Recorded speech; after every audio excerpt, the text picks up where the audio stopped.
এই সংক্ষিপ্ত সময়ের মধ্যে একজন পবিত্র মানুষকে নিয়ে কথা বলবো ইনশাআল্লাহ তাআলা। সমসাময়িক প্রেক্ষাপটে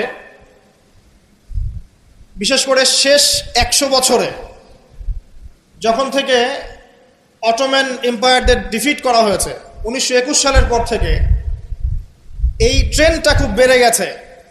নবী করিম সাল্লাল্লাহু আলাইহি ওয়াসাল্লামের পবিত্র চরিত্র নিয়ে এখন যে যার মতো করে ব্যাখ্যা করার প্রয়াস পেয়েছে আর কি। যদিও এটা আবু লাহাবের সুন্নাহ, আবু জাহেলের সুন্নাহ, এটা উতবা বিনতে আমের আরেকজন ছিল, উতবা বিনতে আবু মুঈদ, আরেকজন ছিল সাল্লাম বিন আবু হুকাইক, আরেক ব্যক্তি ছিল আশনাক বিন শারিক, এরকম কিছু একটা তার নাম। এই সব মানুষরা ছিল আইয়ামে জাহিলিয়াতের মধ্যে। এই মানুষদেরই সুন্নাহ আর কি এখন নতুন করে চালু করা হচ্ছে বিভিন্ন জায়গায়, মুক্ত চিন্তার নামে, বাক স্বাধীনতার নামে, কলম চর্চার নামে, বিভিন্ন নাম দিয়ে আমরা এখন নবী সাল্লাল্লাহু আলাইহি ওয়াসাল্লামের পবিত্র চরিত্র নিয়ে যা ইচ্ছা তাই কথা বলার চেষ্টা করছি বা দুঃসাহস দেখাচ্ছি। তাব্বাত ইয়াদা আবি লাহাবি ওয়া তাব কি জন্য নাজিল হয়েছিল? নবী সাল্লাল্লাহু আলাইহি ওয়াসাল্লাম যখন সবাইকে সমবেত করে বলেছিলেন যে আমি যদি বলি তোমাদেরকে এই পাহাড়ের পিছনে শত্রু দল অপেক্ষা করছে, তোমরা কি আমার কথা বিশ্বাস করবে? সবাই বলেছিল যে আমরা তোমাকে আল আমিন বা সত্যবাদী বলে জানি, অবশ্যই তোমার কথা বিশ্বাস করব। তখন তিনি বলেছিলেন কুলু লা ইলাহা ইল্লাল্লাহ তুফলিহুন, তোমরা শুধু বলো লা ইলাহা ইল্লাল্লাহ, আল্লাহ ছাড়া কোনো ইলাহ নেই, তোমরা সফল হয়ে যাবে। এটা আইয়ামে জাহিলিয়াতের কথা। আবু লাহাব তালি দিয়েছিল, হাত দিয়ে তালি দিয়েছিল এবং ঢিল নিক্ষেপ করেছিল, নবী সাল্লাল্লাহু আলাইহি ওয়াসাল্লামকে কষ্ট দিয়েছিল। আল্লাহ পাক সূরা নাজিল করেছেন তাব্বাত ইয়াদা আবি লাহাবি ওয়া তাব, ধ্বংস হোক আবু লাহাবের দুই হাত এবং সে নিজেও ধ্বংস হোক।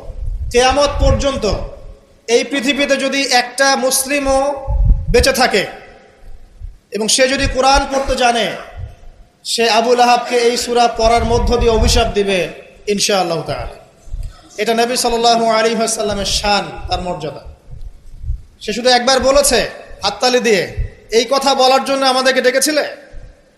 এই কথা বলার জন্য আমাদেরকে ডেকেছ?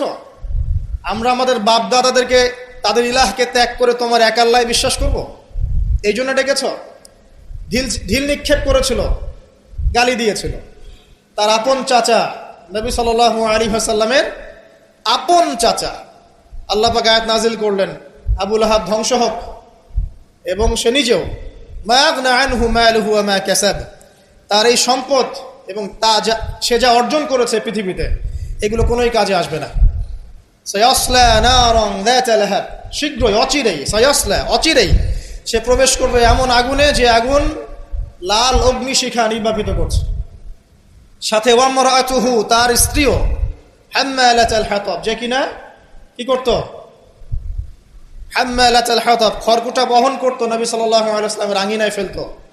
ফি জিদিহা হাবলুম মিন মাসাদ, তার গলায় থাকবে খেজুর পাকানো রশি, এটা দিয়ে আযাব দেওয়া হবে নাউযুবিল্লাহ। কিয়ামত পর্যন্ত যত মানুষ বেঁচে থাকবে মুসলিম, যারা কোরআন পড়বে, ছোট হোক বড় হোক, ধনী গরিব, সাদা কালো, যে কোনো জায়গার, যে কোনো জাতির, যে কোনো বর্ণের, যে কোনো রঙের, আবু লাহাবকে সে কিয়ামত পর্যন্ত গালি দিতে থাকবে। এটা আল্লাহ পাকের বিচার। আর পরকালে তো তার জন্য যন্ত্রণাদায়ক শাস্তি অপেক্ষা করছে। আরেকজন ব্যক্তি ছিল যার নাম উতাইবা, এ আবু লাহাবেরই ছেলে। একদিন নবী সাল্লাল্লাহু আলাইহি ওয়াসাল্লামকে সে গিয়ে বলছে ওয়ান নাজমি ইযা হাওয়া, এই সূরার এই প্রথম দিকের আয়াতগুলো আমি বিশ্বাস করি না। এক পর্যায়ে নবী সাল্লাল্লাহু আলাইহি ওয়াসাল্লামের সাথে বাকবিতণ্ডা করতে লাগলো। আমাদের নবীজি তো তর্ক করতেন না, স্বল্পভাষী, মিষ্টি ভাষী, নরম মানুষ ছিলেন, তর্ক করতেন না, নিজে কাউকে কখনো একটা থাপ্পড়ও দেননি, এমন মানুষ ছিলেন।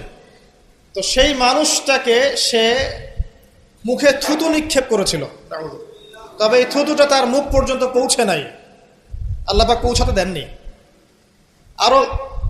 আরো কষ্ট দেওয়ার জন্য তার জামা টানা হেঁচড়া করছিল। আর রাহিকুল মাখতুম বইয়ের মধ্যেই আছে, পড়ে দেখবেন।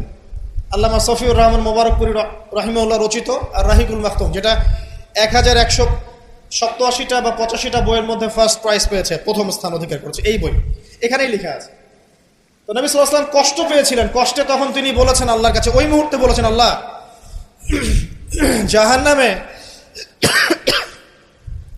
জাহান্নামে তোমার যে কুকুরগুলো আছে, জাহান্নামে কুকুর আছে আযাব দেওয়ার জন্য, এগুলোর মধ্যে একটা এর পিছনে আল্লাহ তুমি লেলিয়ে দিও। এটা বদদুয়া করেছেন নবী সাল্লাল্লাহু আলাইহি ওয়াসাল্লাম। আমাদের কিছু সুশীল আছে, তারা বলতে চায় যে নবী সাল্লাল্লাহু আলাইহি ওয়াসাল্লাম কখনো কটু ভাষা ব্যবহার করতেন না, কখনোই না। প্রয়োজন বোধে নবী সাল্লাল্লাহু আলাইহি ওয়াসাল্লাম বদদুয়াও করেছেন। প্রয়োজন বোধে নবী সাল্লাল্লাহু আলাইহি ওয়াসাল্লাম টানা 1.5-2 মাস ধরে বদদুয়া করেছেন। কোথায়? রাজির ঘটনা। রাজি একটা ঝর্ণার নাম বা একটা কূপের নাম, এক একজন এক একভাবে ব্যাখ্যা করে। এখানে 10 জন সাহাবীকে চোরাগুপ্তা হামলা চালিয়ে হত্যা করা হয়।